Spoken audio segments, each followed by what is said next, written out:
liman hamidah. Rabbana walakal hamdu, ya, Rabbana walakal hamdu. Fa anzalallah, lalu Allah menurunkan firman-Nya, laisa laka minal amri syai'un. Tidak ada bagimu minal amri dari perkara syai'un sesuatu pun, ini tidak ada urusanmu sedikit pun. Wa fi riwayatin, dan di dalam riwayat yang lain, yad'u ala Safwan bin Umayyah, dan di dalam riwayat yang lain Nabi mendoakan ala. Kalau ala ini menunjukkan kejelekan, kalau ila menunjukkan kebaikan. Jadi kalau yad'u ala maknanya melaknat, kalau yad'u ila artinya mendoakan kebaikan. Contoh misalnya yad'u ala sultan, mendoakan kejelekan kepada pemimpin. Wa yad'u ila sultan artinya mendoakan kebaikan bagi pemimpin. Yang mendoakan kebaikan bagi pemimpin itu ahli sunnah. Yang mendoakan kejelekan bagi pemimpin itu ahli bid'ah. Kata Al-Imam Al-Barbahari demikian. Jadi bedanya ila sama ala. Demikian pula perbedaan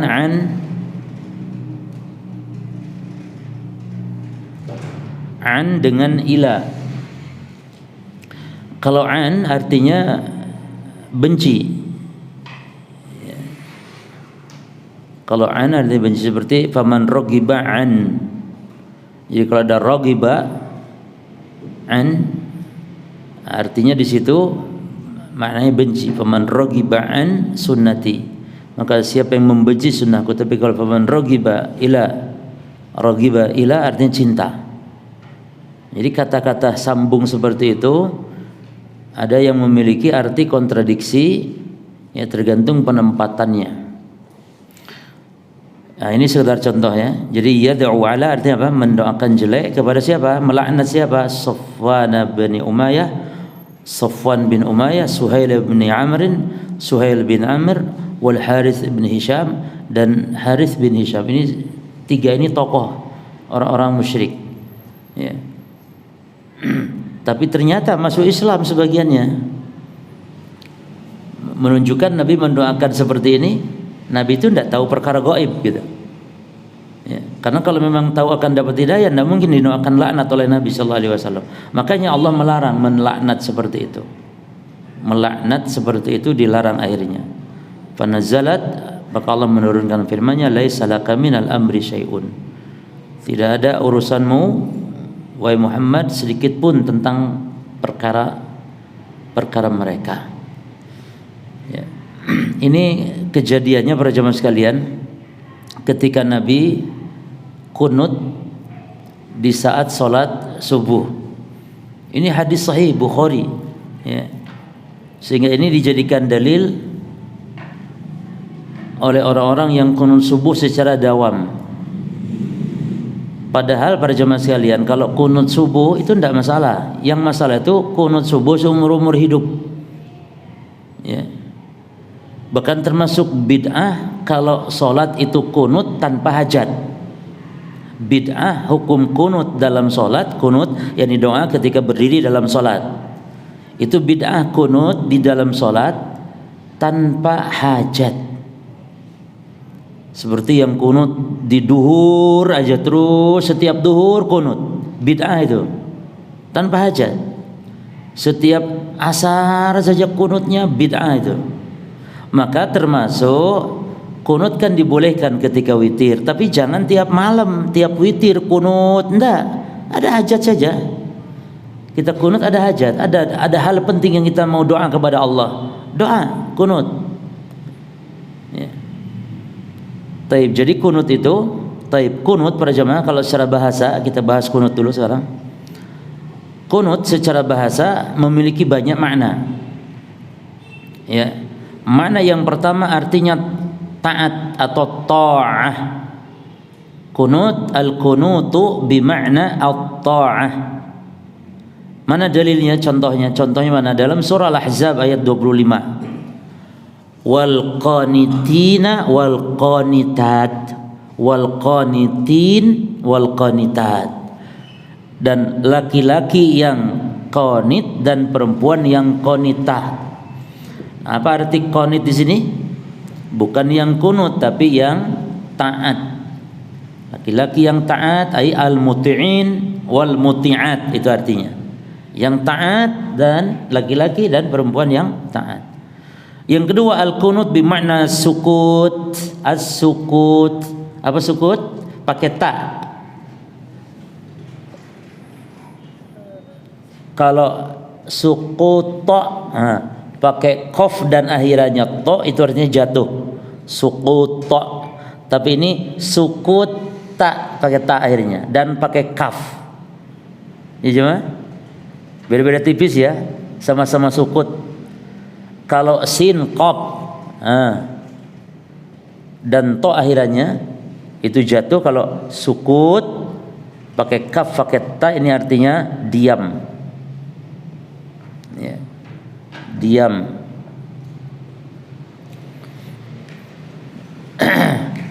Contohnya dalam Al-Baqarah ayat 238. Kata Allah, "Hafidhu 'ala salawat was salatil wusta wa qumu lillahi qanitin." Jagalah semua salat dan salat wusta dan berdirilah untuk Allah dalam salat qanitin. Apa qanitin di sini maknanya? Berdiri diam yakni.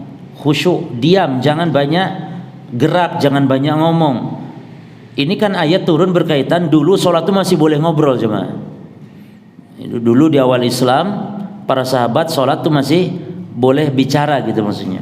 Bukan ngobrol nggak boleh. Maksudnya bicara, menjawab bersin apa segala macam, ya. Atau sekedar nanya, jadi kita berangkat, jadi insyaallah. Dengan saat sholat itu dulu begitu, akhirnya oleh Allah dilarang. Kata Allah, wa qumu lillahi qanitin. Sekarang kalau sholat diam, qanit. Itu Al-Baqarah ayat 238 ya. Yang ke berapa? 3. Al-qunut bimakna du'a. Qunut maknanya doa ya. Oleh karenanya disebut qunut di dalam sholat karena doa saat berdiri. Nah sehingga yang ke berapa dulu? Yang keempat, al-qunut bimakna al-qiyam. Qunut maknanya berdiri. Nabi pernah ditanya, kata sahabat Jabir dalam hadis Muslim, ayu sholati afdal. Perhatikan jemaah, ya Rasul, sholat yang afdal yang seperti apa? Kata Nabi, tulul qunut, yang lama. Perhatikan ikhwan, hati-hati, kan tadi sudah tahu kita makna qunut banyak sekali. Kata Nabi, sholat yang paling afdal tulul qunut, yang qunutnya panjang. Antum terjemahkan apa ini? Betul, yakni bukan yang doanya panjang, bukan yang diamnya panjang, bukan pula yang taatnya panjang, bukan ini, tapi apa? Bukan yang doa panjang, bukan yang diamnya panjang, bukan yang taatnya panjang. Padahal diam, taat, doa ini arti qunut secara bahasa. Tapi qunut yang dimaksud di sini adalah tulul qunut, ay tulul qiyam, yang lama berdirinya. Maka kalau ingin kita sholat kita afdal, maka apa jemaah? Yang lama berdirinya, yang lama baca Al-Quran, wabil khusus sholat subuh, sholat tahajud. Ya, tahajud itu kan yang afdal dengan ratusan ayat. Makanya dibolehkan baca mushaf kalau ndak hafal, karena memang hafalannya dari dulu ndak nambah-nambah, cuman wasyamsi paling pol itu. Masih mending wasyamsi. Kadang ada kulhu, 3 kul saja. Kulhu kuliah sama ya, Al-Falaq An-Nas. Itu surat favorit sudah itu. Favorit saking pendeknya. Tapi jangan main-main dengan surat itu ya. Itu surat luar biasa. Tolak bala cuma. Al-Falaq, Al-Mu'awwidzat ya, 3 Al-Falaq, An-Nas, Al-Ikhlas. Ya. Taib. Yang ke berapa? Makna qunut secara bahasa? Masya Allah banyak, sampai 5. Taib. Al-Khamis, yang kelima, al-qunut bimakna as-salah. Al-qunut bimakna as-salah, bimakna salat. Apa dalilnya? Contohnya dalam hadis Muslim, Bukhari Muslim, Kata Nabi, masalul mujahid fi sabilillahi kamasalil qanitis shaim. Permisalan, bandingan yakni yang berjihad di jalan Allah itu seperti orang yang qanit, orang yang shaim. Kalau shaim jelas apa shaim? Puasa. Qanit apa di sini? Orang yang salat. Ai al-musalli maknanya. Al-musalli. Baik. Nah, sekarang apa arti kunut secara istilah? Kunut secara istilah artinya ad-du'a fil qiyam. Ad-du'a fil qiyam, yani kita ngomong fil qiyam ini bukan fil julus tapi fil qiyam. Fil raqatil akhirah, di rakaat akhir, bukan di rakaat awal. Enggak boleh di rakaat awal. Jadi kalau kita mau kunut jangan di rakaat awal, rakaat kedua, ketiga, kecuali kalau itu rakaat akhir. Rakaat akhir minas shalah, dari salat. Diulangi. Tulis Arabnya tulis kalau bisa. Ad-du'a'u fil qiyami fil raq'atil akhirati minas sholati. Jadi berdoa di dalam solat saat berdiri di rakaat akhir. Dan kunut disyariatkan dalam 3 keadaan. Yang pertama, fin nawazil. Dan ini seperti dalam bab kita ini, dalam bahasan kita. Apa itu nawazil para jamaah? Ketika ada musibah bencana secara umum,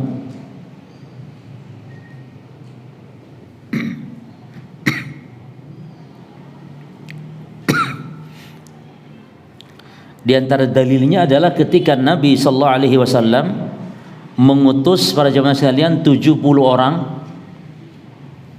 orang ahli Al-Qur'an. Jadi ini 7 orang sahabat ini spesialis ya, para ahli Quran, penghafal Quran, untuk berdakwah mengajarkan Al-Quran. Ternyata di tengah jalan dibunuh. 70 orang ini dibunuh. Dan ini, sehingga ini namanya musibah. Dan musibah termasuk gempa, termasuk banjir dan semisal termasuk. Akhirnya Nabi SAW melaknat mereka yang membunuh tadi,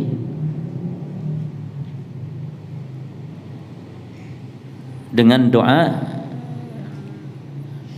fada'a Nabi SAW alaihim syahran, selama 1 bulan, fi salatil ghadah, di salat subuh. Wa dzalika bad'ul qunuti wa ma kunna naqnutu, dan itulah pertama kali terjadi kunut. Padahal sebelumnya kami tidak pernah kunut. Jadi kunut itu pertama terjadinya. Jadi musibah. Yang kedua, kunut itu para jemaah sekalian masyru'iyatu fi sholatil witir, di salat witir. Nah, mana dalilnya jemaah sekalian? Dalilnya adalah Al Hasan bin Ali, cucunya Nabi, cucu ya. Al Hasan bin Ali bin Abi Thalib. Kata Al Hasan, alamani jaddi Rasulullah kalimatin aquluhunna fi kunutil witir. Kakek saya ngajari saya beberapa lafaz doa yang saya baca dalam kunut witir. Bukan kunut subuh, kunut witir, yaitu Allahumma afini fiman afait wa tawallani fiman tawallait wahdini fiman hadait. Ini sebenarnya ini sumbernya kunut apa ini? Witir. Tapi kok jadi subuh ini, gimana ini? Kok jadi subuh gitu loh. Jadi doa ini dibaca pada awalnya itu sejarahnya di kunut apa? Witir. Maka kita boleh, kalau ada hajat boleh baca. Dan yang ketiga, disyariatkan kunut itu fi nisfis tsani fi syahri Ramadan, sebagaimana riwayat dari para sahabat. Inilah 3 kunut yang masyru' ijma'. Adapun yang satu yaitu diperselisihkan ulama, yaitu kunutul fajr, kunut di salat subuh saja terus-terusan. Nah, maka yang rajih, khilaf ulama yang rajih adamu masyru'iyatihi, tidak disyariatkannya kunut subuh. Maksudnya yang tidak disyariatkan kunut subuh terus-terusan dan hanya subuh saja. Jadi kalau ada kunut nazilah atau kunut nawazil, kunut ketika ada hajat seperti ini berjamaah, itu nanti di semua solat ya. Nabi SAW kunut di semua solat, di jami'i salawat, fi jami'i salawat, di semua solat yang 5 waktu. Nah, kecuali madhab Abu Hanifah. Kalau Abu Hanifah, kunut itu hanya di solat yang jahriyah saja, hanya di solat-solat yang jahar itu kunut. Tapi yang benar Nabi SAW kunut fi as-salawatil khams kulliha, di semua solat yang 5 waktu.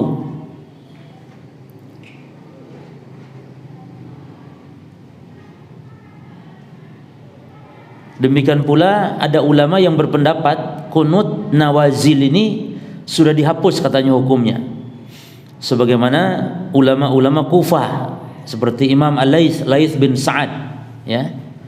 Imam Laits enggak terkenal sama antum aja, mungkin enggak kenal. Kenalnya kan hanya Imam 4 saja biasanya kita. Padahal Laits ini afqah min Malik kata Syafi'i. Imam Laits bin Sa'ad ini ulama Mesir ya. Itu lebih faqih, lebih alim daripada Imam Malik kata Imam Syafi'i. Laits bin Sa'ad. Jadi yang mengatakan kunut sudah dihapus siapa? Banyak ulama-ulama fikih Kufah. Lalu contohnya Imam Laits bin Sa'ad ya. Kata mereka sudah dihapus. Yang benar tidak dihapus. Karena apa? Karena kalau dihapus tidak mungkin dilakukan oleh sahabat, oleh tabi'in setelah Nabi wafat. Jadi yang benar tidak dihapus ya. Nah, ini namanya kunut nazilah jemaah. Kata Imam Nawawi yang benar dan yang masyhur bahwa in nazalat nazilatun ya, yang benar yang masyhur bahwa jika ada kesulitan, ka'aduwin seperti ada musuh, wa qahtin kekeringan, wa wabah atau covid atau wabah ya, penyakit, wa atsh kekeringan, wa daror kesulitan ya, dohirin yang nampak di kalangan kaum muslimin dan yang semisal, maka qanatu fi jami'is salawat kata Imam Nawawi, maka kita kunut di semua solat-solat al-maktubah, di solat-solat yang wajib. Wa illa kalau tidak ada sebabnya maka fala, tidak boleh kunut dalam solat. Lagi lah sing kunut subuh terus-terusan apa kunut subuh? Apa musibah ya? Kecuali musibahnya ya banyak kaum muslimin jatuh kepada kebid'ahan, itu mungkin kunut karena itu musibah. Jadi tidak boleh kunut bid'ah, kunut dalam solat tanpa ada sebab. Jelas sama? Kalau antum witir ya sebabnya karena witir. Kalau antum tarawih di Ramadan itu pun di nisf tsani, di pertengahan Ramadan tanggal 15 kunut.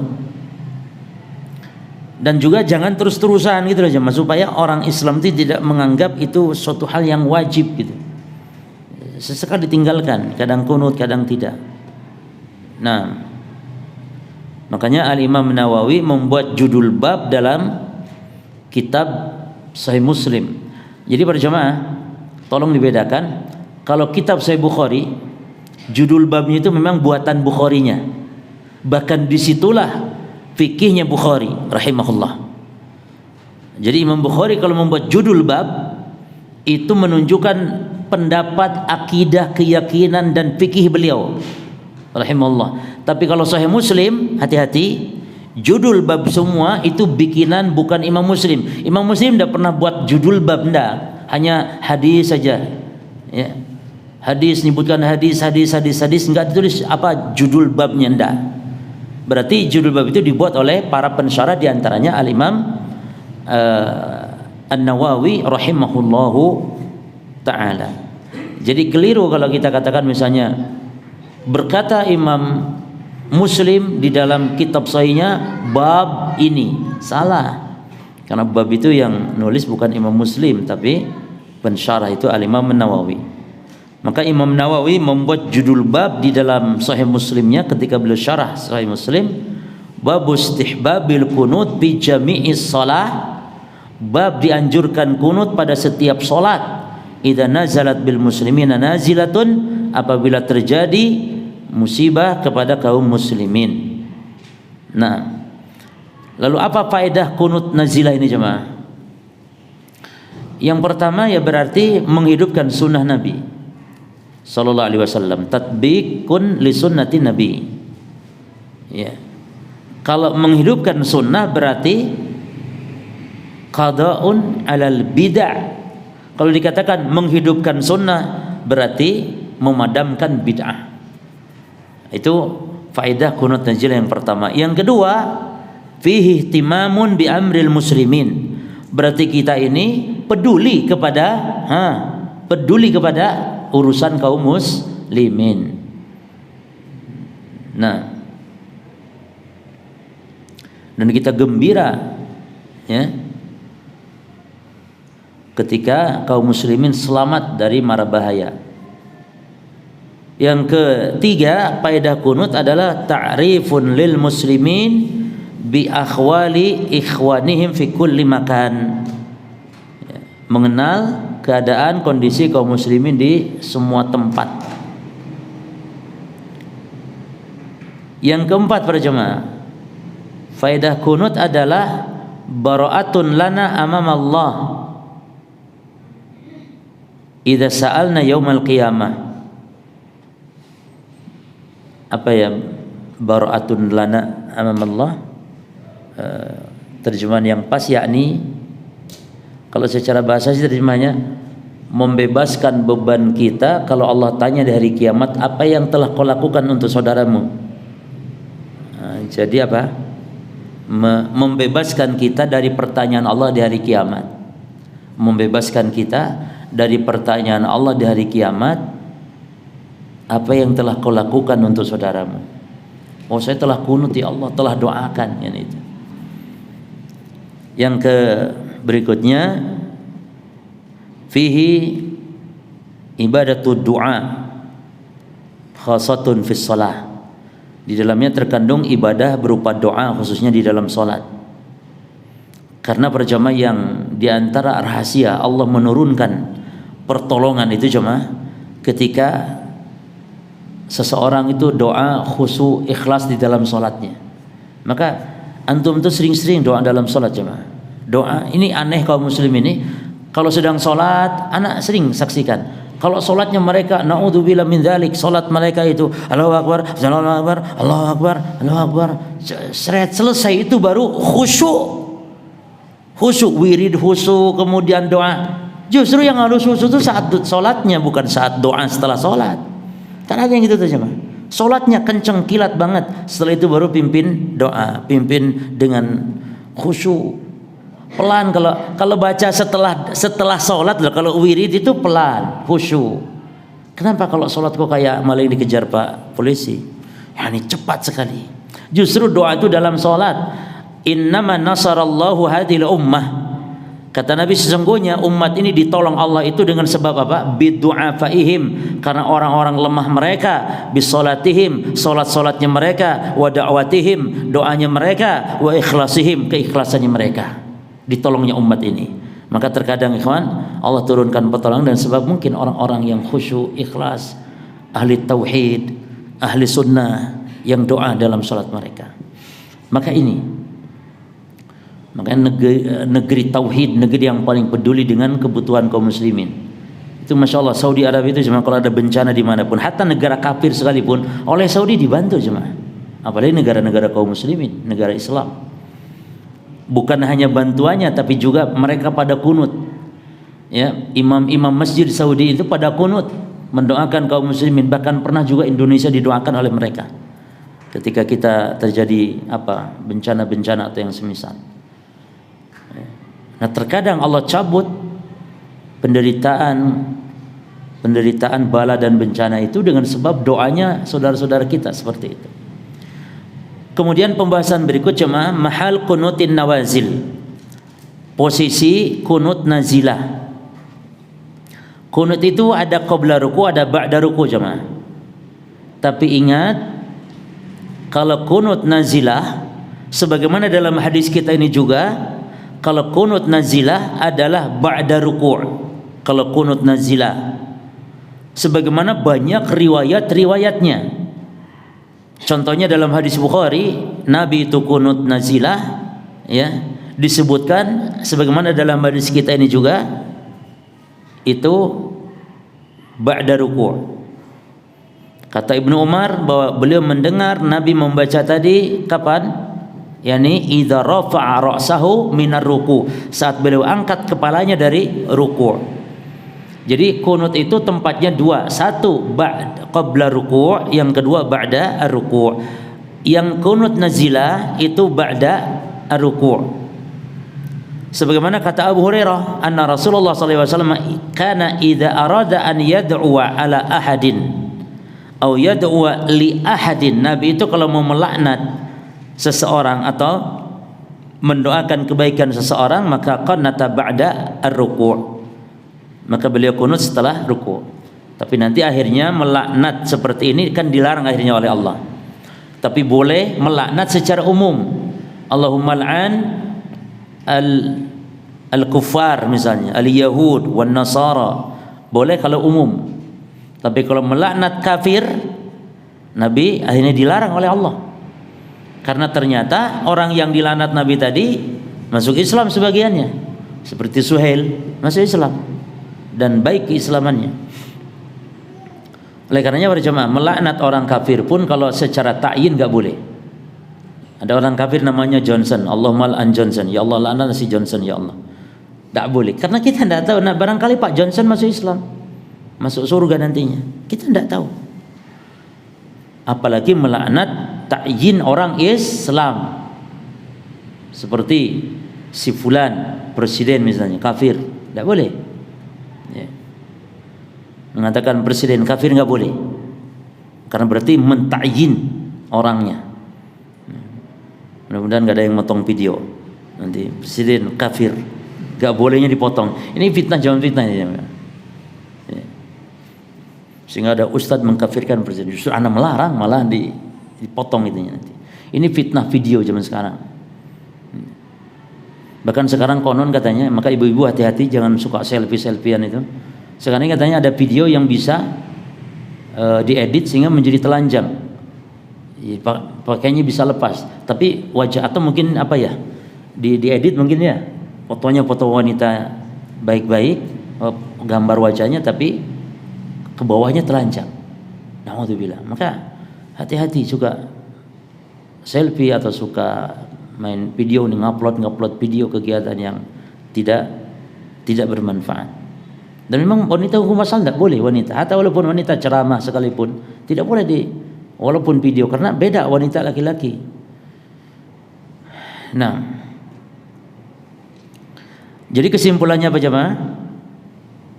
Banyak hadis-hadis kalau kunut itu kunut nazilah, ya, maka kunut nazilah ba'da ruku'. Memang dalam masalah ini khilaf ulama kepada 3 pendapat tentang masalah tempat kunut, apakah qabla ruku' atau ba'da ruku'. Ada berapa pendapat ulama? 3 pendapat ya.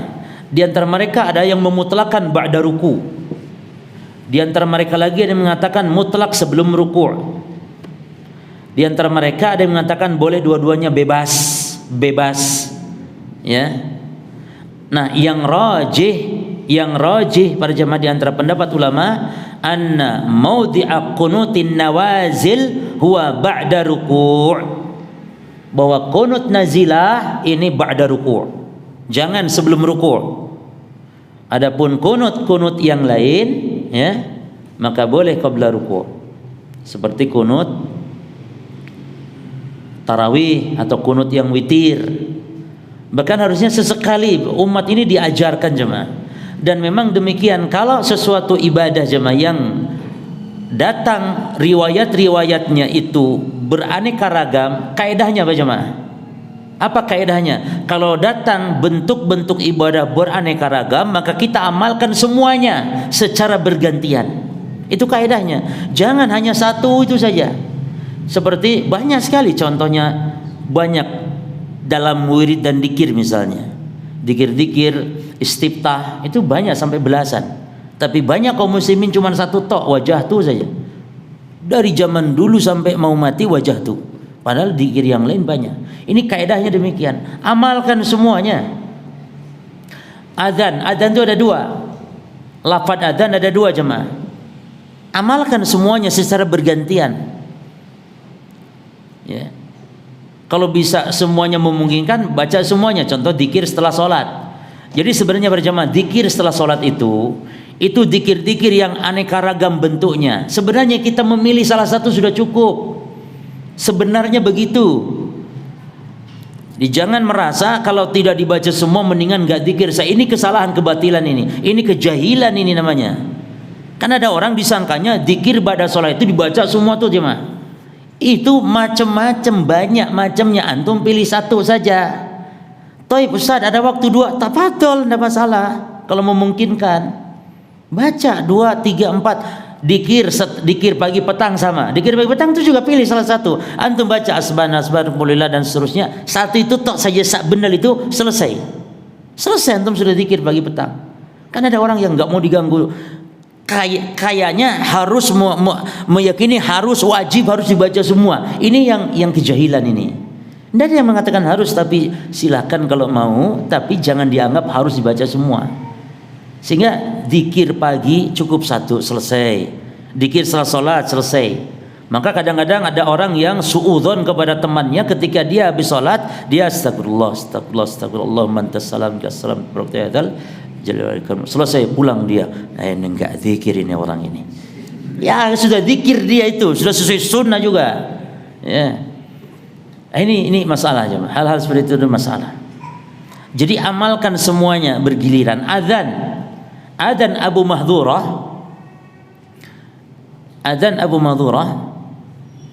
Yang kedua ada adzannya Bilal. Adzan Bilal itu sebenarnya adzan Bilal itu jemaah. Adzan Bilal itu 15 ya. Adzan Abu Mahdhurah 19 kata. Bedanya ditarji', diulangnya 2 kalimat syahadat.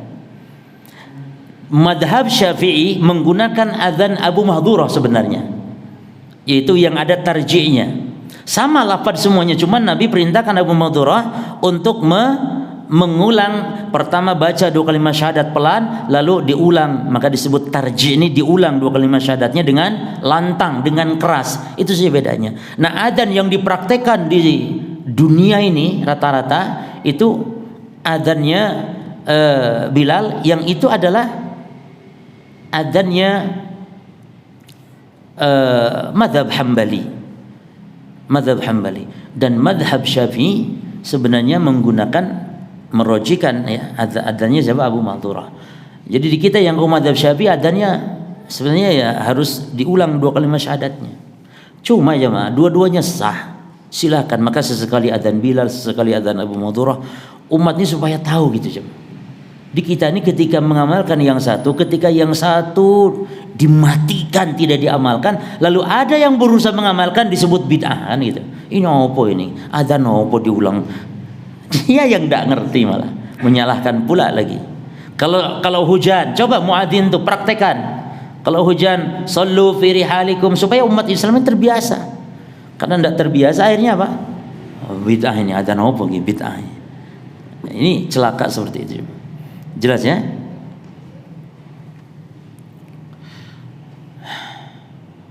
Taib.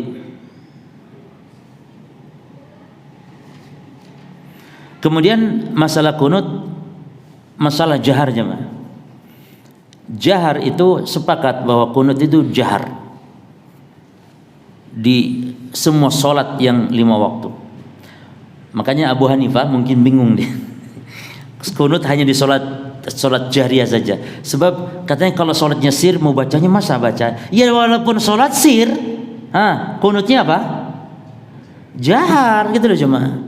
Walaupun sholatnya sir maka kunutnya jahar. Karena apa faedahnya? Imam misalnya kunut, makmum di belakangnya. Karena kunut itu nanti harus diaminkan oleh makmum. maka ta'min ya, mengaminkan itu dianjurkan bagi makmum, sebab Rasul kunut lalu disebutkan kata Ibnu Abbas wa yu'amminu man khalfahu, dan diaminkan oleh yang di belakang Nabi dalam hadis Abu Dawud ya. Jadi kunut itu jahar dan diaminkan oleh makmum. Angkat tangan tidak? Naam, angkat tangan sebagaimana banyak riwayat-riwayat ya. Sebagaimana dalam salah satu riwayat tentang kisah yang dibunuhnya 70 orang sahabat penghafal Quran, itu kata Ibnu Abbas, kata Anas ya, falaqad ra'aitu, dan sungguh saya telah melihat Rasulullah SAW fi salatil ghada, di salat subuh, rafa yadaihi, belum mengangkat kedua tangannya, fada alaihim, belum mendoakan kecelakaan bagi orang yang telah membunuh para sahabat tersebut ya. Jadi mengangkat tangan. Makmumnya bagaimana? Mengangkat tangan juga ya. Karena mana dalil makmum juga angkat tangan? Kan hadisnya cuma Rasul yang angkat tangan. Antum ingat sebuah hadis, innama ju'ilal imam liyu'tama bihi, dijadikan imam itu untuk diapain? Diikuti. Maka kalau imam angkat tangan, maka makmum pun kunut angkat tangan. Kalau imam tidak angkat tangan, kan angkat tangan sunnah saja jemaah, tidak sampai wajib. Jadi kalau ada imam doa kunut nggak angkat tangan, ya tidak masalah maksudnya. Nah makmum pun jangan angkat tangan, tapi yang afdal angkat tangan, karena itu sesuai dengan sunnah Nabi Sallallahu Alaihi Wasallam. Adapun mengusap wajah setelah doa kunut, maka ini adalah bid'ah. Falam yathbut anin Nabi Sallallahu Alaihi Wasallam fi shalah wala fi kharijiha. Tidak dinukil riwayat yang sahih dari Nabi bahwa Nabi angkat tangan, Nabi mengusapkan wajah baik di dalam salat ataupun di luar salat.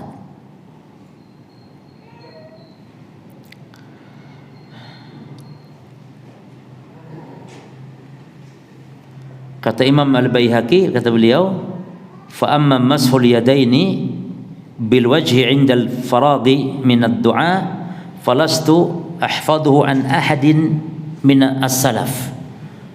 Adapun mengusap kedua tangan ke wajah setelah selesai doa, maka saya tidak mengetahuinya ada sumbernya dari seorang pun dari para salaf.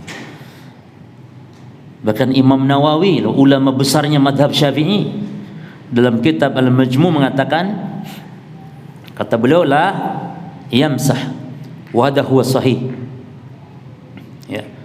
Kata Imam Nawawi, tidak boleh diusapkan tangan ke wajah, dan ini yang benar, tidak diusapkan. Wa dha'afal hadis, sementara hadis yang ada itu semuanya hadis yang dhaif, kata Imam Nawawi rahimahullah.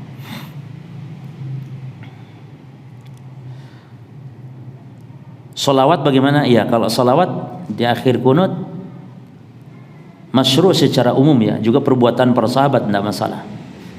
Walaupun Nabi tidak ada riwayat dari Nabi, tapi kan secara umum para sahabat, dan juga ada riwayat-riwayat dari para sahabat.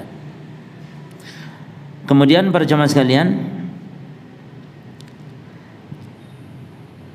cara kunut nazilah kalau imam seperti tadi kesimpulannya ya, maka dimulai sholat dan niat nanti akan kunut,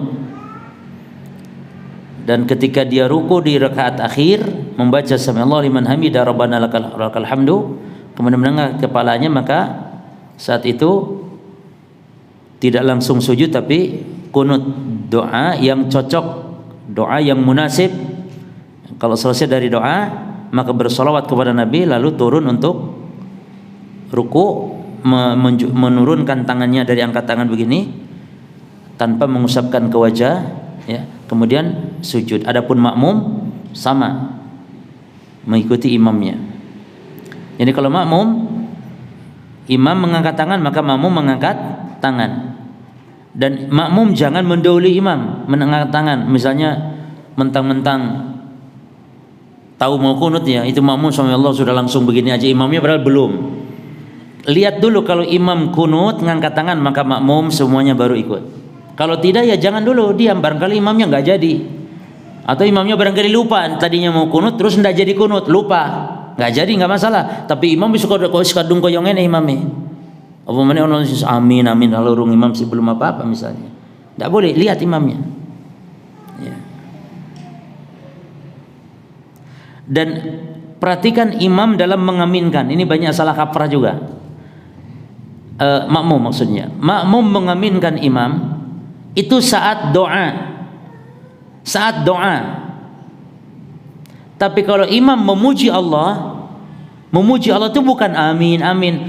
Ketika Allahumma inni as'aluka Allahumma nas'aluka Allahumma, baru amin amin amin. Tapi kalau imamnya memuji Allah, Allahumma lakal hamdu, Allahumma memuji, makanya harus paham kandungannya. Kalau imam memuji, ya, maka makmum diam.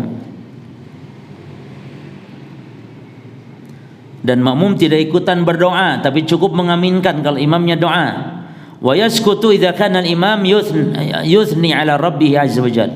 Dan makmum diam ketika imamnya memuji Allah. Karena memang dianjurkan dalam doa itu kan memuji Allah. Ya. Nah, saya kira cukup pembahasan tentang kunut berjamaah ya. Adapun kita nggak bahas kunut subuh. Intinya kunut subuh adalah ada memang hadis-hadis, tapi hadisnya semuanya dhaif. Bahkan ada tegas dari hadis para sahabat yang mengatakan kalau kunut subuh adalah bid'ah, sebagaimana hadis dari Sa'ad bin Tariq. Dia berkata kepada ayahnya, ya abati innaka qad shalaita khalfa Rasulillah, wahai ayahku, engkau telah salat di belakang Rasul, wa Abi Bakrin, juga salat di belakang Abu Bakar, wa Umar di belakang Umar, wa Utsman di belakang Utsman, wa Ali juga di belakang Ali. Masya Allah, jadi salat di belakang 4 khalifah dan di belakang Rasul. Hahuna, dan kau salat di belakang Ali di sini sekarang di negeri sini di Kufah. Nawan min khamsi sinin, sekitar 5 tahun. Fakanu yaqnutun fil fajr, apakah mereka semuanya 5 orang ini Rasul dan 4 khalifah, apakah mereka kunut di salat subuh, menghususkan salat subuh? Faqala ay bunayya muhdatsun. Ya. Kata Tariq, kata Sa'ad bin Tariq, ayah mengatakan dia, wahai anakku, dia itu bid'ah. Ya. Dia itu bid'ah, yakni diada-adakan, enggak ada menghususkan. Makanya kesimpulan dari para ulama bahwa kunut dalam sholat tanpa hajat adalah bid'ah. Nah,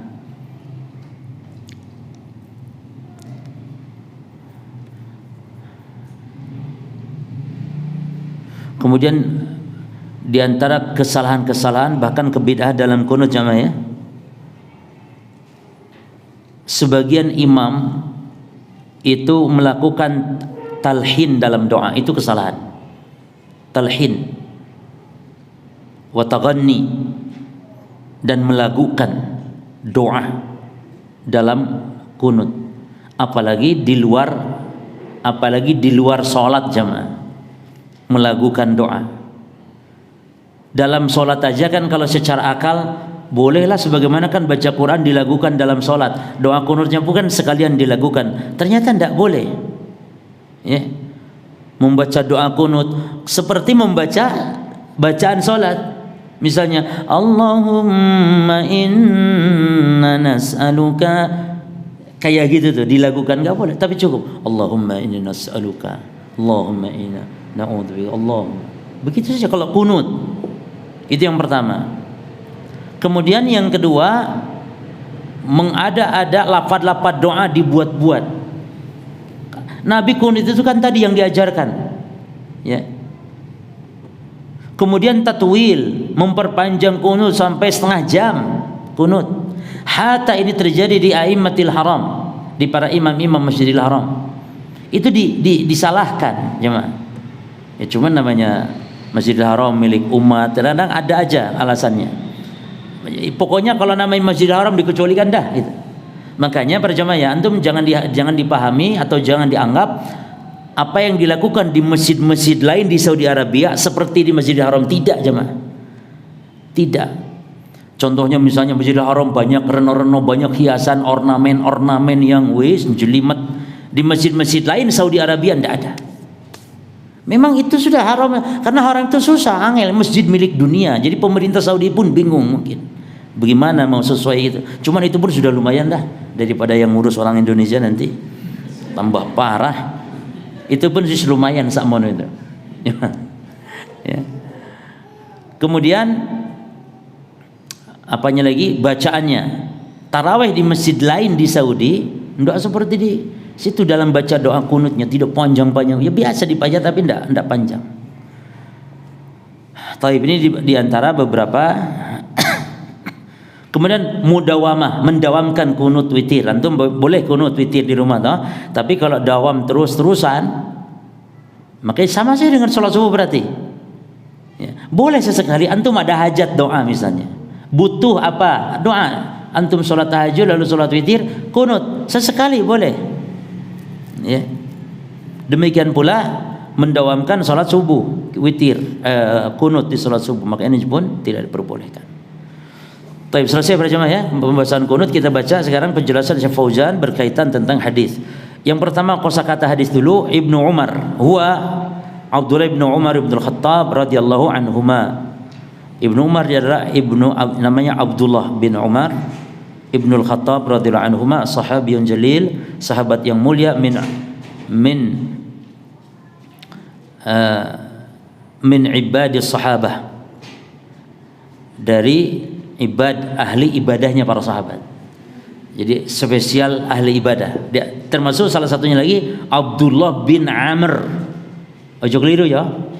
Jadi ada Abdullah bin Umar dan ada Abdullah bin Amr. Ini dua-duanya. Bahkan Abdullah bin Amr itu sampai keluarganya pun terbengkalai. Hak keluarganya. Bagaimana tidak terbengkalai jemaah? Puasa tiap hari. Baca Quran juga tiap hari, terus tahajud tiap malam.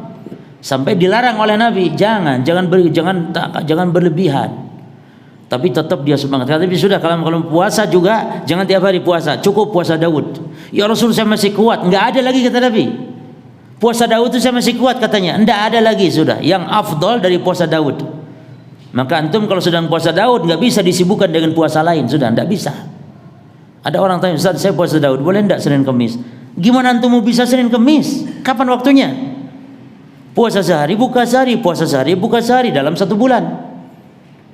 Itu puasa Daud yang benar tuh begitu, bukan sebagian orang-orang Islam puasa Daud itu puasa sehari besoknya buka, ndak puasa lagi. Berarti mek sadino puasa apa sadino ngono iku? Puasa Daud sing endi? Dudu Daud Nabi mungkin. Puasa Daud, Nabi Daud itu sehari buka, sehari puasa, buka sehari puasa sehari. Sampai satu bulan, terus sepanjang hayat seumur hidup begitu terus. Jemaah. Kecuali kata ulama boleh puasa Daud ketika ada puasa-puasa yang fadilahnya yang tahunan, yang tidak datang tiap hari tahunan, Arafah misalnya, puasa apa lagi, Asyura misalnya, boleh. Kalau tidak berbetulan, kalau pas kebetulan, alhamdulillah didobelkan niat itu. Ia niat puasa Daud kita, ia niat puasa Asyura, ya, itu dapat pahala double. Tapi kalau enggak berbetulan maka dibolehkan berpuasa Asyura. Nanti besoknya kembali puasa Daud kalau giliran puasanya. Baik jemaah ya. Wa ulamaihim, dan juga ulamanya sahabat. Jadi ahli ibadah dan ulama. Mata sanata salasina sab'ina minal hijrah. Meninggal tahun 73. Kunyahnya beliau ini Abu Abdurrahman. Abu Abdirrahman. Ya. Jadi anaknya bernama Abdurrahman. Taib. Beliau ini masuk Islam, Abdullah bin Umar ini masuk Islam bersama ayahnya Umar bin Al-Khattab. Ya. Jadi pas Umar masuk Islam, anaknya sendiri Abdullah bin Umar diajak oleh Umar masuk Islam. Saat itu umurnya 4 tahun. Ya. Memang sih namanya 4 tahun kan apa namanya? 4 tahun kan masih belum masih belum balik kan itu jemaah. Cuman Umar ingin menetapkan kalau anaknya ini sudah Islam, bersyahadat di hadapan Rasulullah sallallahu alaihi wasallam. Nah,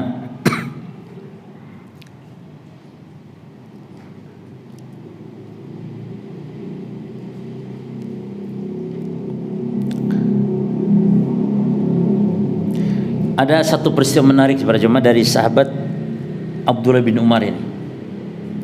beliau ini kalau safar selalu bawa keledai untuk nanti bersenang-senang ketika bosan naik unta. Jadi onta ditunggangi safar, kemudian keledainya pun dibawa dituntun. Dan dia kalau safar ciri khasnya suka pakai udeng-udeng atau imamah yang dililitkan sehingga dengan nampak gagahnya dengan imamah tersebut. Di tengah perjalanan dia bertemu dengan seorang Arabi atau Arabiyun, seorang Arab gunung. Lalu dia tahu atau dia agak mengenal, maka dia pastikan, ya fulan, anta fulan ibnu fulan, ya. Wahai fulan, apakah engkau anaknya si fulan? Ya, si fulan ini bapakmu? Lalu dia mengatakan na'am, iya. Akhirnya apa kata Abdullah bin Umar? Ambil. Dia orang ini Arab gunung, jalan kaki dia. Ambil keledaiku ini, hadiah untukmu. Lalu dia copot, lepas dia udeng-udengnya, ambil ini, hadiah untukmu, pakaikan di kepalamu. Maka pulang dia. Lalu sahabat-sahabatnya tanya kepada Abdullah bin Umar, apa alasannya? Maka dia mengatakan, inni sami'tu Rasulullah sallallahu alaihi wasallam yaqul. Aku lakukan itu karena aku mendengar Rasulullah SAW bersabda. Apa itu? Kata Nabi, inna min abaril bir, sesungguhnya di antara bakti yang paling bakti kepada orang tua itu adalah apa? Silatul rajul ahla wuddi abihi ba'da an yuwalliha.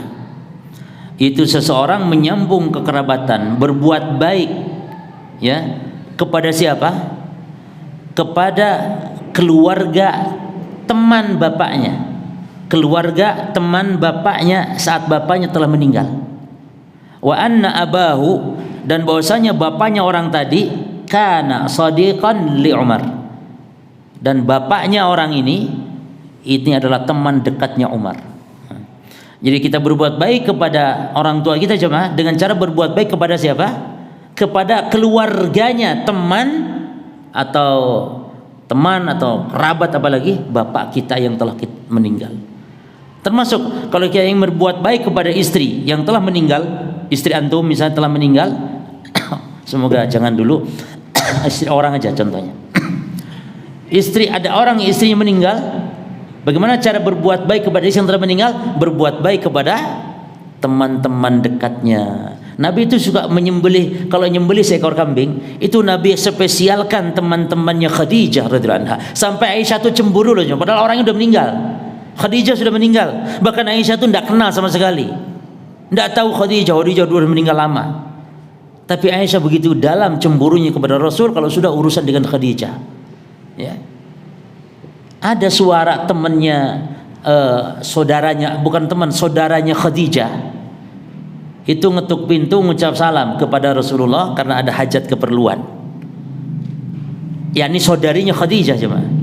Suaranya mirip sekali dengan Khadijah. Maka begitu mengucap salam, Rasul itu ketika di rumah langsung Khadijah, langsung begitu refleks jemaah. Aisyah cemburu, apa Khadijah mati? Sampai ngomong perempuan tua renta loh, sampai ngomong gitu loh Aisyah itu, saking begitulah jemaah wanita kalau cemburu ucapannya ndak waras. Tenan. Oh, Aisyah nek marah sama Rasul, Aisyah nek marah sama Rasul cemburu. Anta tajam anaka nabi, engkau ngaku nabi wahai Rasul. Jadi Nabi Muhammad katanya engkau ngaku nabi, tapi kenapa ndak adil? Ini ceritanya kan mau safar, kebetulan Aisyah juga istri yang lain safar. Ontanya Aisyah ini kan apa namanya? Onta yang kuat. Onta yang kuat, yang kenceng ya. Sementara tasnya atau barang bawaan Aisyah itu enteng ringan. Sebaliknya ada ontanya Sofia, itu onta yang lembek lemah jemaah. Onta tua barangkali lemah. Pas kebetulan bawaannya Sofia banyak. Sehingga oleh Nabi kepada sahabat, para sahabat coba ditukerlah nih ontanya Aisyah dengan ontanya Sofia supaya jadi seimbang akhirnya. Tuker. Lalu apa Aisyah tahu pas itu loh, siapa sih ganti-ganti ini? Jamaah, wanita Yahudi telah mengganggu kita ini, Yahudi ini katanya. Siapa wanita Yahudi? Sofia. Lalu ya Rasulullah, katanya engkau Nabi. Kalau Nabi yang adil dong, ngomong gitu loh jemaah. Itu kalau umat ngomong gitu kafir itu jemaah. Tapi yang ngomong istri kepada suami. Maka antum juga nih ambil pelajaran. Kalau istri antum sedang cemburu ngomongnya ngelantur, antum sabar. Berarti dia dalam posisi tidak waras. Maka antum yang sing waras. Gitu jemaah. Nabi saja digituin. Itu kan ucapan yang berat itu jemaah. Tapi Nabi juga tidak diam. Terkadang kalau Nabi itu mendapati berat kesalahannya Aisyah, contohnya jemaah, Aisyah ngelokno Sofia Yahudi, wanita Yahudi, itu dianggap ringan oleh Nabi. Tapi ketika ngomong innaha qasirah, Sofia itu memang cantik kata Aisyah, tapi sayang dia pendek. Nah kalau sudah menghina pendek, itu Nabi marah besar. Karena sudah menghina fisik jemaah, tidak boleh. Maka Nabi marah besar kepada Aisyah. Jadi terkadang Nabi mensikapi Aisyah cemburu itu, terkadang ya senyum, tapi terkadang juga dengan memberi peringatan, terkadang keras. Ya. Pernah juga suatu hari Nabi itu mungkin mampir di rumahnya Ummu Salamah. Dan antum tahu Ummu Salamah ini musuh gengnya Aisyah gitu kan. Keluarga Nabi itu ada dua kelompok jemaah, dibagi dua kelompok, dua geng istilahnya. Kelompok pertama itu Aisyah, Hafsah, Sofiyah dan Saudah. Ini satu geng. Gengnya satunya lagi itu Ummu Salamah dan semua istri yang lain. Jadi ini saling kayak saling berantem gitu jemaah. Pas kebetulan Nabi sedang gili di rumahnya Aisyah saat itu. Mungkin Aisyah tidak dapati Nabi kemana kok lama gitu. Pas pulang nyampe masuk rumahnya Aisyah ditanya, Aina anta ya Rasul, aina kunta ya Rasulullah mundul yaum. Lihat tuh istri itu kalau ngomong begitu, kemana saja engkau seharian wahai Rasul. Padahal mungkin sak jam, tapi ngomongnya apa? Seharian ya Rasulullah. Kan tidak mungkin juga Nabi seharian. Nah terus Nabi jawabnya apa? Kuntu ya Humairah, kuntu inda Ummi Salamah. Wahai Humairah. Nah, ini rayuan Nabi ini. Nabi tahu ini pertanyaan bermasalah ini. Ini pertanyaan bermasalah. Lalu Nabi cerdas. Panggil dengan mesra, ya Humairah. Humairah itu artinya kalau bahasa kita ya sayang lah, maknanya kan putih yang kemerah-merahan. Yani rona-rona merah wajah kulitnya Aisyah radhiyallahu anha. Saya mampir di Ummu Salamah. Dengar Ummu Salamah, tambah. Apa kata Aisyah? Awala tashba' min Ummu Salamah ya Rasulullah. Engkau tidak kenyang dengan Ummu Salamah ya Rasulullah. Coba bahasanya jemaah. Tidak kenyang tak? Antum jangan menghina Aisyah, tidak boleh, haram. Aisyah melakukan ini justru menunjukkan kebaikan beliau, bahwa beliau itu bongkar sendiri rahasianya demi menjelaskan kepada umat demikian sabarnya Rasul. Ya. Ketika disebutkan tidak kenyang dengan Ummu Salamah, kata Aisyah, fatabassama Rasulullah SAW. Rasul mek senyum. Begitu cuman senyum Rasul, Aisyah tidak puas jemaah. Apa mek senyum toh? Maka kadang wedoni angel jemaah. Kita senyum serba salah, mek senyum toh. Lalu terus piye toh? Mek senyum. Akhirnya Aisyah tidak puas karena cuma senyum. Ya Rasul, tolong dengarkan ya Rasul ya. Tolong dijawab. Rasul diam dengarkan. Ya Rasul, seumpama engkau mendapati ada dua lembah. Yang satu ada pohon-pohonnya yang rumput-rumputnya sudah digembala orang. Lembah yang satunya itu belum digembala orang. Pohon-pohonnya, rumput-rumputnya belum digembala orang. Kira-kira ontamu nek kamu gembalakan, kira-kira di lembah yang mana? Kata Nabi, fi wadi lam yurta. Ya tentu di lembah yang belum digembala orang lah. Masa yang sudah digembala orang? Nah, aku iki satu-satunya istrimu sing perawan, bojomu kabeh ini bekas orang ya Rasul. Artinya kok seneng amat sama Ummu Salamah itu maksudnya. Cerdas, dan kecerdasan ini siapa? Menggunakan ibarat-ibarat seperti tadi. Nah ini rahasianya wanita, sifat wanita al-ghirah. Maka jangan coba-coba antum kawin lagi poligami kalau belum bisa menundukkan ya. Rasul saja pusing ya, istri apalagi antum gitu loh jemaah. Cuman Rasul sikapnya Masya Allah, sabar ya, demikian. Bahkan sampai terjadi pecah piring kan di rumahnya Rasulullah. Lagi-lagi saat di rumah Aisyah ada kiriman makanan diutus oleh seseorang, ternyata dari Ummu Salamah. Tambah jengkel Aisyah, ditamparnya piring pecah, piring pecah. Ada sahabat di situ jemaah. Ada sahabat di situ. Kata Nabi, kulu gharat ummukum, makan ayo. Ibu kalian cemburu ini. Lalu Nabi kumpulkan makanan, para sahabat makan. Lalu Aisyah ambil piring dari dalam piring yang bagus, dikasihlah piring yang bagus kepada yang nganter tadi, lalu piring yang pecah dikumpulkan. Ini hukuman yang disuruh bayar denda Aisyahnya, karena memang dia sendiri yang salah memecahkan piring. Nah, ini kesabaran Rasul luar biasa tuh jemaah. Hadis ini contoh bagi kita laki-laki. Ketika istri cemburu, sabar. Bukan untuk kaum wanita yang Aisyah jaja piring, pecah piring, kalau saya pecah kaca, kalau mangkal sama suami, ya enggak apa-apa, tohong Aisyah pecah piring katanya. Lah, itu bukan untuk ibu-ibu, untuk kita itu. Ya, Allahu a'lam. Baik. Ini sampai ke situ tuh dari mana tadi? Ternyata jemaah ngaji kita hari ini enggak dapat banyak. Ya. Ngaji kita hari ini enggak dapat banyak. Cuman baca hadis tok, faedah-faedahnya masih belum. Tidak apa-apa, nanti kita lanjutkan.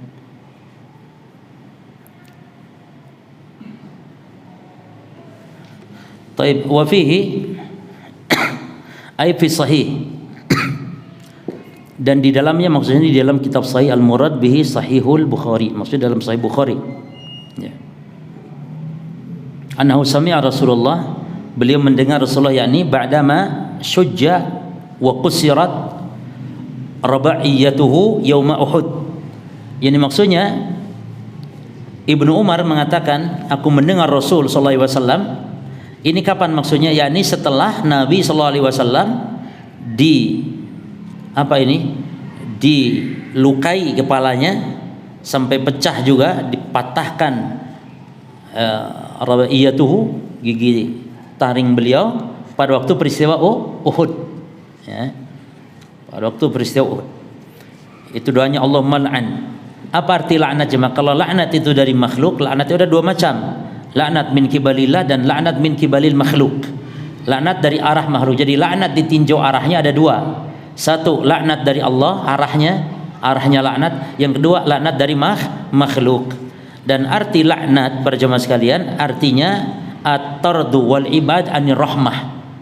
At-tardu wal ib'ad anir rahmah, diusir, dijauhkan dari rahmat. Kalau dari Allah berarti dijauhkan oleh Allah dari rahmatnya. Kalau dari makhluk berarti makhluk itu mendoakan agar dijauhkan dari rahmat. Nah, itu laknat namanya. Dan laknat ada dua macam, ditinjau dari besar kecilnya. Yang pertama al-la'nal kubra, laknat yang besar, yaitu laknat diharamkannya dari rahmat selama-lamanya. Ini bagi orang-orang kafir. Yang kedua, laknat as-sughra, laknat yang kecil, yakni laknat yang sementara bagi orang-orang Islam. Namun berbuat maksiat tertentu, gitu. Seperti misalnya wanita yang tidak mau diajak campur oleh suaminya dan suaminya tidur dalam keadaan marah, maka wanita ini dilaknat sementara, tidak selamanya, karena dia tidak kafir wanita itu. Atau laknat, apalagi contohnya para malaikat melaknat amalan-amalan tertentu, ya, mendoakan, laknat berarti mendoakan agar dijauhkan dari rahmat Allah. Baik.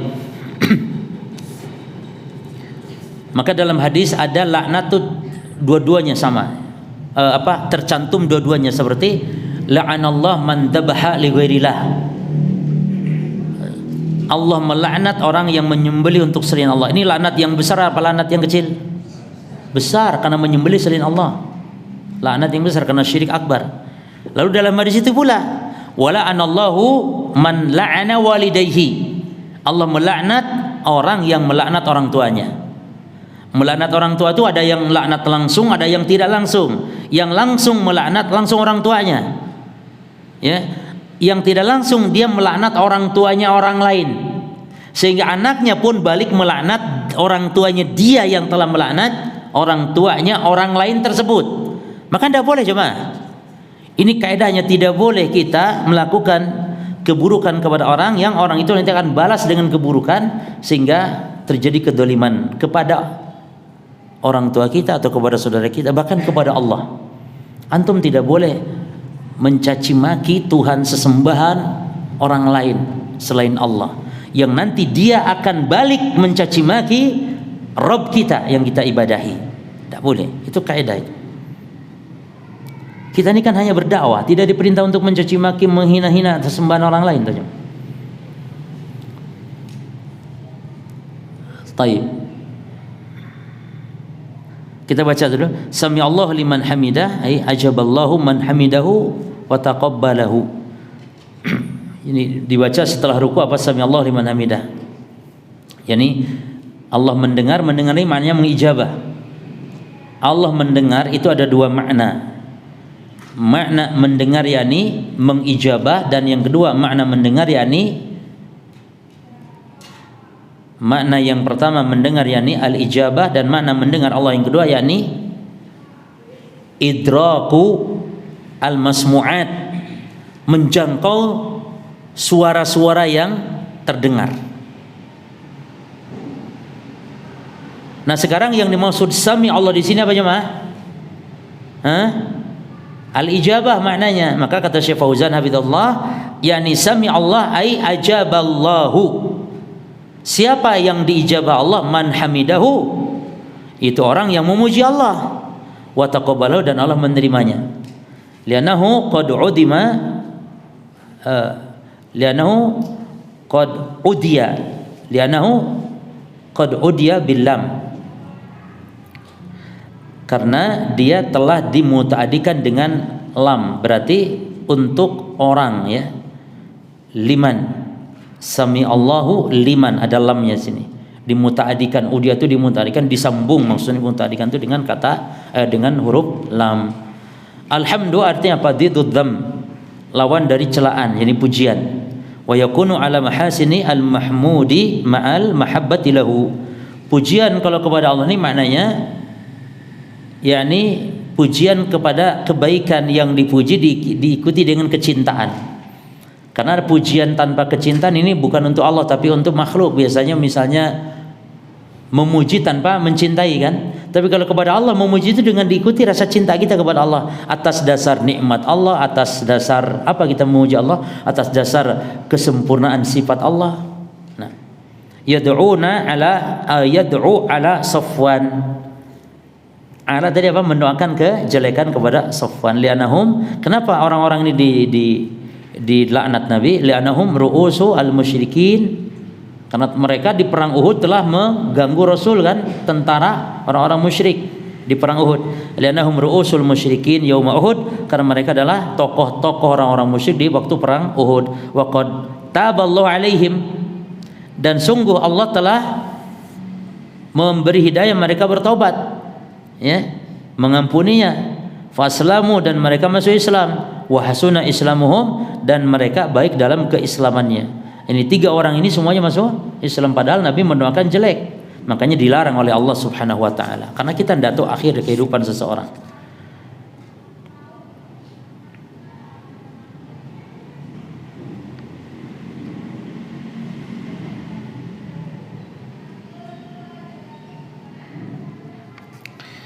Tolong, tadi ada pertanyaan tentang doa Nabi Ibrahim alaihissalam, yani Rabbij'al hadza baladan amina ya.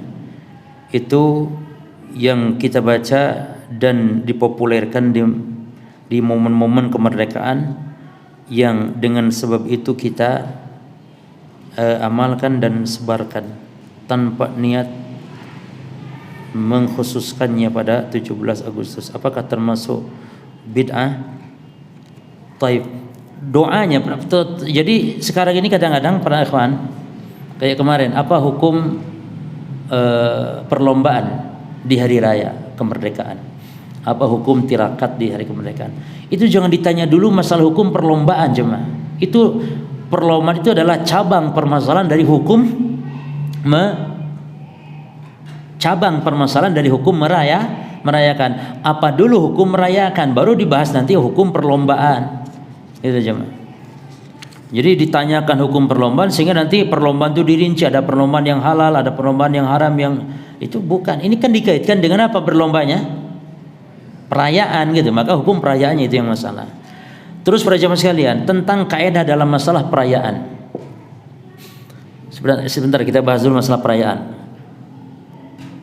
Setiap perayaan yang dirayakan dengan sebab ada sebuah peristiwa yang mendahulunya, maka perayaan ini termasuk perayaan yang haram. karena telah mengada-ada bentuk perayaan. Dalam Islam tidak ada perayaan kecuali 2 perayaan saja. Ya, terlepas namanya adat atau agama, yang penting itu haram itu saja.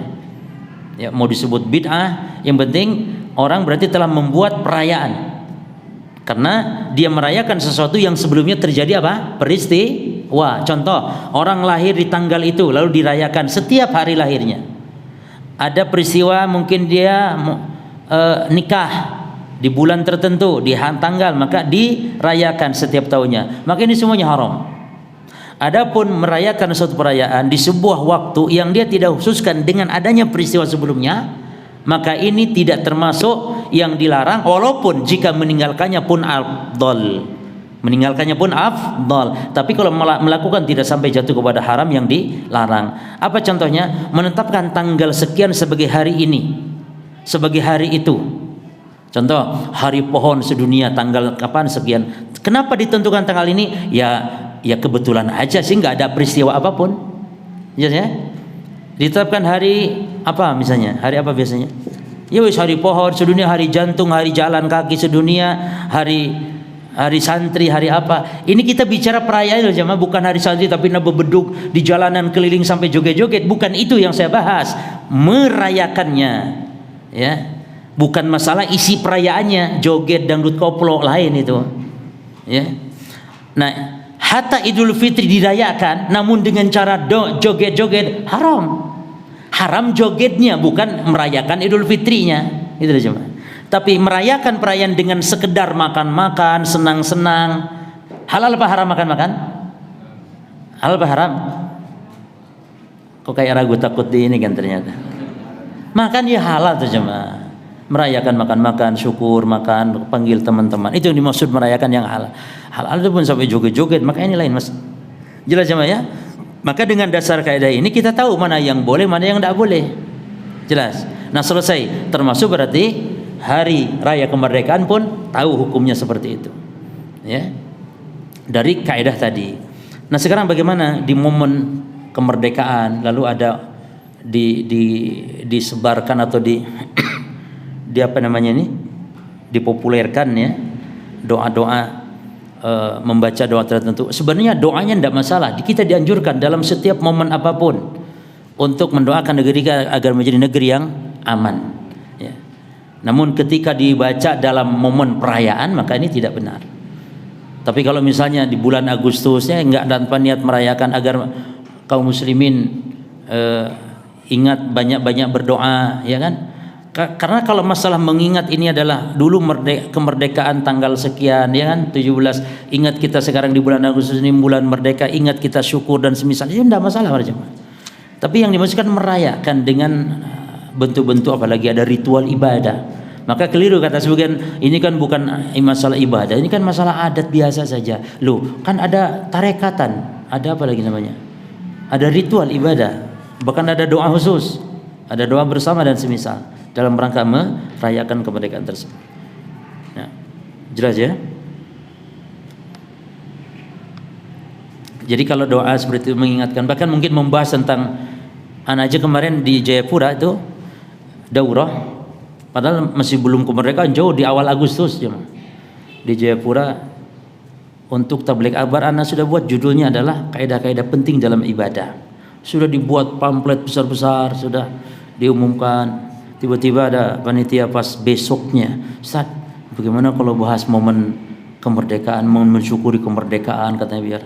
Kenapa memang ada permintaan dari panitia? Iya, ya wis rapopo sekarepmun.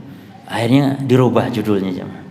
Cuman anak jelaskan tetap tauhid, bagaimana mengisi kemerdekaan tetap dengan bertauhid. Tetap saja syirik bidah ngomongnya. Padahal judulnya apa? Mengisi kemerdekaan. Jadi nikmat keamanan, cinta tanah air, bagaimana dari tinjauan syariat. Termasuk bagaimana kita mengisi kemerdekaan, ini anugerah Allah, ya. Cuman tetap saja isinya tauhid, isinya bid'ah. Besoknya, maaf Ustaz, nanti di masjid besok jangan ngomong bid'ah lagi ya, katanya. Oke, enggak apa-apa ya, wis diturutin aja jemaah.